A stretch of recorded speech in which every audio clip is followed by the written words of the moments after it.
The Muslim community in Albuquerque, New Mexico is on high alert after the murder of a Muslim man Friday night. It's the latest in a string of murders of Muslims that authorities say may be linked. Just last week, 2 other Muslim men were shot to death. Our community has been devastated, as you can imagine. We've never gone through anything like this before. This is really a surreal time for us. We're in fear of the safety of our children, our families. The Albuquerque Journal identified the latest victim as Naheem Hussein. Islamic leaders say Hussein was killed shortly after he attended the funeral services for the 2 other victims, Afzal Hussein and Aftab Hussein. 9 months ago, another Muslim man, Mohammed Ahmodi, was murdered. We're very concerned that these are obviously tied together. They're obviously targeting Muslim men.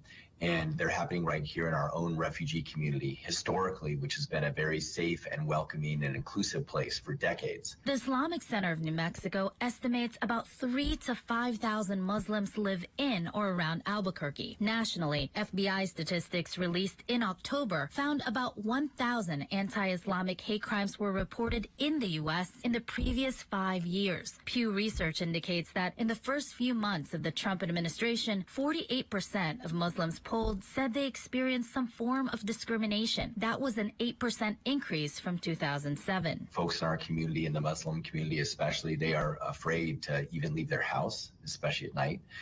They're afraid to pray. They're afraid to go to school. The Albuquerque police have stepped up patrolling in the Muslim community and have partnered with the FBI in this investigation. Local authorities are also asking the public to help. We have photos of a Volkswagen Jetta or Passat, which you will get a copy of this flyer.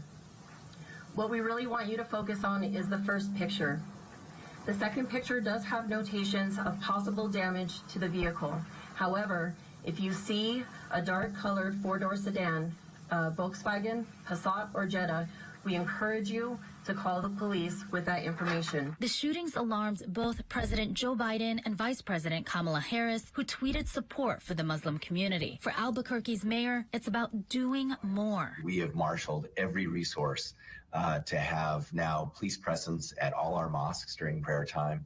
We're working with our different police departments with respect to safety at schools and specific sort of buddy system related programs at school for kids.